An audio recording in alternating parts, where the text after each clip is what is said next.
This small box right here are Sennheiser's newest mid-range true wireless earbuds, the Accentum TWS. They come in for 199 euros and bring with them every feature you could want in your daily audio needs, and I was having roughly 7 days now to test them fully. These shine in quite a lot of categories but fall flat in arguably the one that could have been fixed the easiest. Let's get into the review right after the intro. So the Sennheiser Accentum TWS are Sennheiser's first medium-range earbuds, and they look nothing like their bigger brother, the Momentum Force. Unboxing the package, you get a typical pair of ear tips as well as a USB-C to A cable in the box. Taking a closer look at the charging case, it's super tiny, which is something I would not have expected. The box itself can either be charged by cable or wirelessly, and its small form factor is great for not noticing it in your pockets, but it has a disadvantage of shortening the runtime to featuring 20 extra hours of battery life only. The earbuds themselves, according to Sennheiser, have 8 hours of battery life, and as always, it's not 8 hours with ANC turn on. This goes for normal usage with 50% volume. Now, my non-professional day-to-day testing after 1 week of usage came down to just shortly before 5 hours with activated ANC and 7 hours with. And that's actually my biggest gripe with these earbuds, the meager battery runtime, not only in the earbuds but also in the box. Increasing the dimensions of the charging case by 5% on each side, and suddenly you could have gotten 30 hours of battery life size-wise. And then for the price tag of 200 euros in 2024, I expect at least 6 to 7 hours of runtime in earbuds, especially when these are bigger sized than most other earbuds. Since we are speaking earbuds, design-wise I like them. They look the typical Sennheiser part, bold, angled and different. The etched-in logo on the top is nice, the 6 airhole covers give them an 80s mecha robot feel, and I'm all in for that. Comfort-wise, these are also great. Getting them in and slightly twisting them down makes for a very comfortable fit in my ears. The built-in ear detection sensor does a great job in auto-pause and playing your favorite tunes, but actually taking them out, there is a blue built-in LED signaling that you took them out. I actually don't find a reason why it's there, so if any of you knows, please tell me in the comment. Let's get into features. Multipoint with 2 devices is on board, and it works flawless. The buds feature Bluetooth 5.3 as well as some time down the line Bluetooth LE, which you will get through a software update. And if you're up for it and have a group of friends nearby, all wearing Auracast devices, just like these buds here, and all of you want to listen to the same thing you're listening to right now, and you have, let's say, Galaxy S24 as an example, then you can actually join in. That's quite a lot of buds.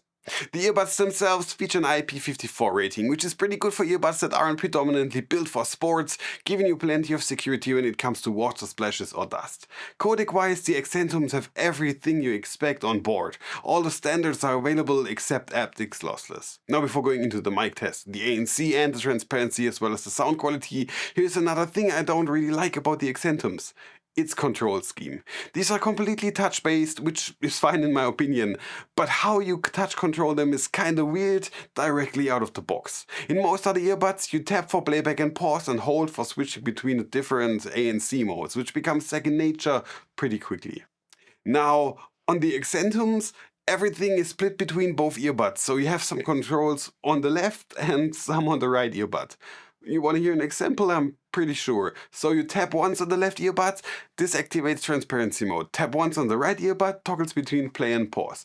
Tap twice left, previous track. Tap twice on the right, next track. Tap 3 times ANC on, 3 times on the right, voice assistant. And then you're holding left for volume down and the right for volume up. What happened to just swiping up and down on earbuds for volume control, since these are clearly touch-based earbuds? Of course, you can change this in the app at least partially, but it's still super unintuitive to have everything layered throughout both earbuds. Speaking of unintuitive, the app isn't that way. It's clean, it has lots of customization options, plenty of equalizer settings and presets, as well as an option to create your own with their sound check feature. Transparency mode, wind noise control, ANC, sound zones to automatically activate a certain preset you've defined, and even more small nooks and crannies in the settings page. It's chock full and it's great. Now the mics on these, pretty good for being such a differently shaped kind of earbud. Most often stem style earbuds have the upper hand in call quality when it comes to wireless earbuds, but these, just as the Momentum Force, are a great sounding earbud when it comes to calls. Next up, we have ANC. It's good. I could not find the specific decibel number that these could or should be able to block out, but in my test run I would say these are almost at the same level as Momentum Force. Not quite there, but 90% at least. And much better than most others I tested this year. Here's a quick example of the ANC on the Sennheiser Accentum through wireless.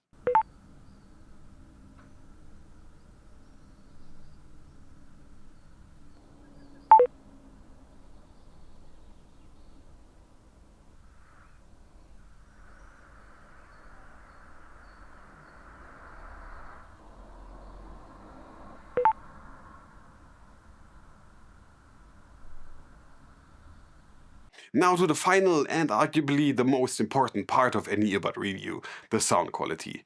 It's great. I had these on the most balanced setting possible the whole time except for testing out the presets, and I must admit I like what I get out of the 7mm drivers. Sennheiser calls the tech they use for this pretty good sound quality through response technology, and I must admit it sounds like I expected it to. As soon as the earbud is able to get me to tap my feet to the music I'm testing it with in the first couple of seconds, I immediately like it. It's very well balanced on all ends of the spectrum, and with the bass knob on the app under equalizer settings tapped, it also gets the right oomph underneath it that I really like. The only thing I am missing is loudness. To get into a comfortable level of all-around volume, you need to really crank them to at least 80% of max volume, which is quite a lot. Here's a binaural sound recording for you to experience them for yourself, and after that we'll get into the conclusion of the Accentum TWS.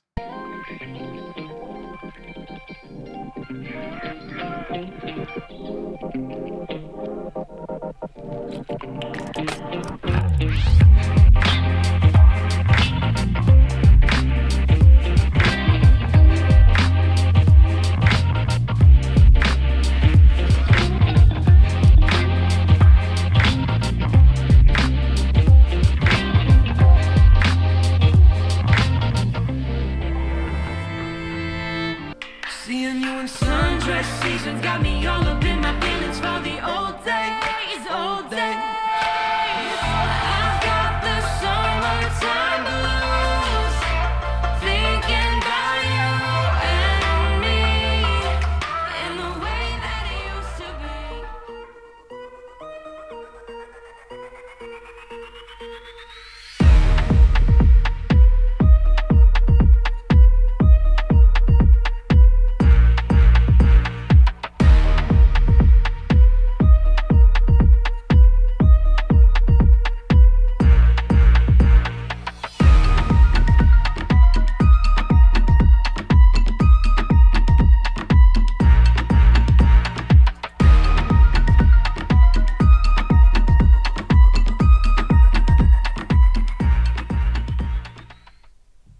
Conclusion.